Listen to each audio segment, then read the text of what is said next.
Fisiologi sistem saraf melibatkan pengendalian, pengolahan informasi, dan komunikasi antara bagian-bagian tubuh yang berbeda. Sistem saraf bertanggung jawab untuk mengoordinasikan banyak fungsi tubuh. Mulai dari gerakan tubuh hingga respon terhadap rangsangan dari lingkungan. Sistem saraf dibagi menjadi dua bagian utama, sistem saraf pusat, SSP, dan sistem saraf perifer, SSP. Berikut adalah penjelasan rinci mengenai fisiologi sistem saraf. 1. Struktur dan fungsi sistem saraf. Sistem saraf terdiri dari jaringan yang sangat kompleks yang terdiri dari sel-sel saraf yang disebut neuron dan sel-sel pendukung yang disebut glia. A. Sistem saraf pusat, SSP, meliputi 1. Otak, yang merupakan pusat pengendalian tubuh dan tempat pemrosesan informasi. Otak terdiri dari berbagai bagian yang memiliki fungsi khusus, seperti A. Otak besar, cerebrum, yang mengatur fungsi-fungsi kognitif tinggi seperti berpikir, belajar, berbicara, perasaan, dan gerakan sadar. B. Cerebellum, yang mengontrol keseimbangan, koordinasi, dan gerakan halus. C. Batang otak, yang mengontrol fungsi dasar kehidupan seperti pernapasan, denyut jantung, dan tidur. E. Diencephalon, termasuk talamus dan hipotalamus, yang mengatur pengendalian suhu tubuh, rasa lapar, haus, serta pengaturan hormon. F. Sumsum tulang belakang, spinal cord, merupakan jalur utama antara otak dan tubuh. Menerima informasi sensorik dari tubuh dan mengirimkan informasi motorik ke otot-otot.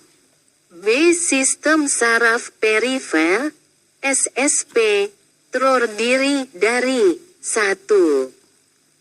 Saraf sensorik, yang menghantar informasi dari organ sensorik, seperti kulit, mata, telinga, ke sistem saraf pusat. 2. Saraf motorik, yang mengirimkan sinyal dari sistem saraf pusat ke otot dan kelenjar untuk menghasilkan respons motorik. 3. Saraf otonomik, yang mengontrol fungsi tubuh yang tidak disadari, seperti detak jantung, pernapasan, pencernaan, dan pengaturan tekanan darah. Saraf ini dibagi menjadi dua sistem. 4. Sistem saraf simpatik, yang mempersiapkan tubuh untuk respon, fight or flight, melawan atau melarikan diri, dalam situasi stres. 5. Sistem saraf parasimpatis, yang mengatur keadaan tubuh saat istirahat dan pemulihan, rest and digest. 2. Neuron, struktur dan fungsi. Neuron adalah unit fungsional dasar sistem saraf yang mentransmisikan sinyal listrik. Setiap neuron terdiri dari beberapa bagian utama, yaitu A. Dendrit, menerima sinyal dari neuron lain atau reseptor sensorik. B. Soma, sel badan neuron, berisi inti sel dan merupakan pusat pengolahan informasi. C. Akson memungkinkan neuron untuk mengirimkan sinyal listrik, potensial aksi, ke neuron lain atau ke otot dan kelenjar. D. Sinaps, titik sambung antar neuron di mana informasi ditransmisikan melalui bahan kimia yang disebut neurotransmitter. E. Mielin, selubung lemak yang melapisi akson, mempercepat penghantaran impuls saraf. 3. Penghantaran impuls saraf. Penghantaran impuls saraf melalui neuron melibatkan dua proses utama, potensial istirahat dan potensial aksi. A. Potensial istirahat, yakni neuron dalam keadaan tidak terstimulasi memiliki perbedaan muatan di dalam dan di luar sel. Di dalam neuron, muatannya negatif, sedangkan di luar sel lebih positif. Ini menciptakan potensial istirahat sekitar minus 70 mV. Proses ini dipertahankan oleh pompa natrium kalium, yang memompa natrium keluar dari sel dan kalium ke dalam sel. B. Potensial aksi, yakni ketika neuron terstimulasi, perubahan muatan terjadi di sepanjang aksonnya. Potensial aksi adalah impuls listrik yang mengalir melalui akson neuron. Prosesnya sebagai berikut. 1. Depolarisasi, yaitu ketika neuron terstimulasi, saluran natrium terbuka, memungkinkan ion natrium masuk ke dalam sel, menyebabkan perubahan muatan dari negatif menjadi positif. 2. Repolarisasi, yakni setelah depolarisasi, saluran kalium terbuka dan ion kalium keluar dari sel, mengembalikan muatan sel ke keadaan negatif. 3. Refrakteri, yakni setelah potensial aksi, neuron tidak dapat merespon stimulus lain untuk beberapa waktu, yang disebut periode refraktal. Proses ini mengalir sepanjang akson dan mencapai ujung akson, di mana impuls diteruskan ke neuron lain atau ke otot melalui sinaps. 4. Sinaps dan neurotransmitter. Sinaps adalah titik sambung antar neuron atau antara neuron dan sel target, misalnya otot. Di sinaps, informasi ditransmisikan melalui bahan kimia yang disebut neurotransmitter. Neurotransmitter adalah molekul kimia yang diproduksi oleh neuron dan dilepaskan ke ruang sinaps untuk mengirimkan sinyal ke neuron lain atau ke sel target. Contoh neurotransmitter meliputi asetilkolin A, yang terlibat dalam pengiriman sinyal antara neuron motorik dan otot.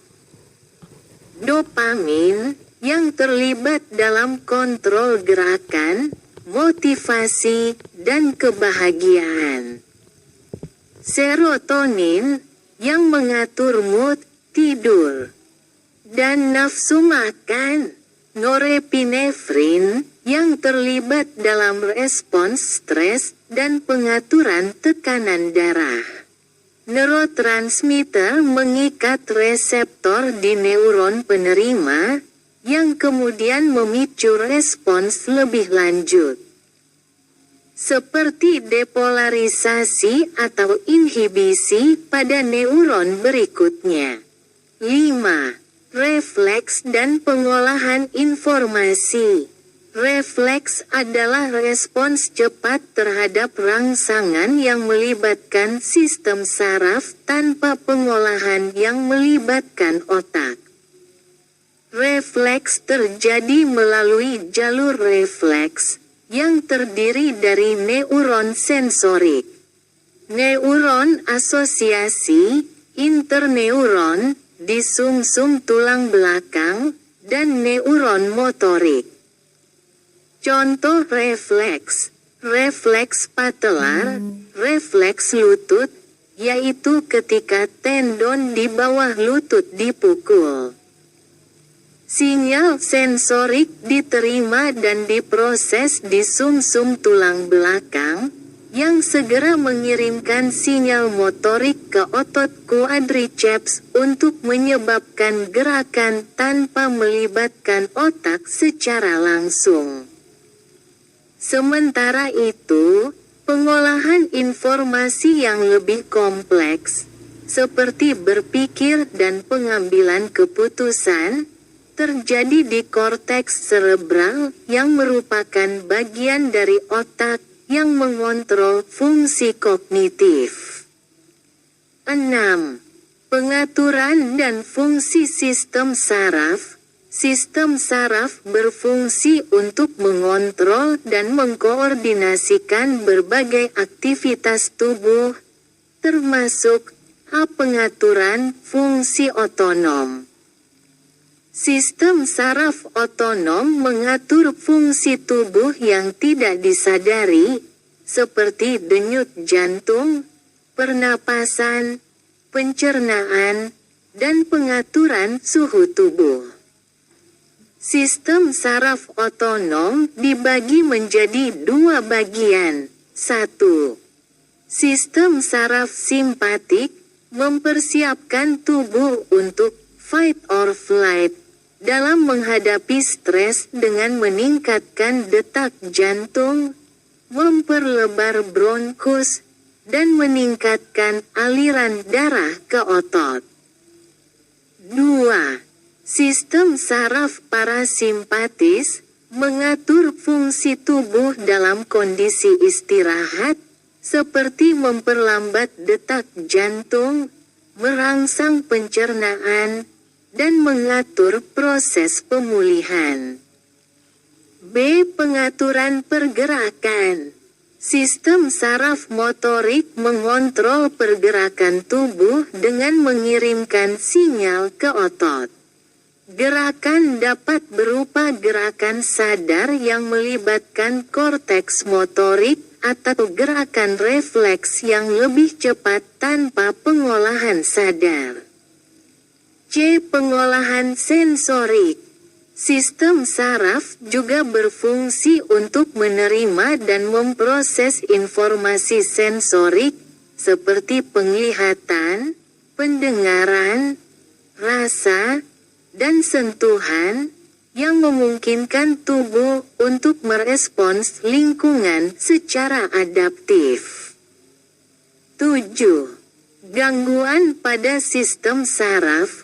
Beberapa gangguan pada sistem saraf dapat mempengaruhi fungsi tubuh secara signifikan, antara lain, stroke, yaitu kerusakan pada otak akibat gangguan pasokan darah, yang dapat mempengaruhi motorik, kognisi, dan fungsi tubuh lainnya.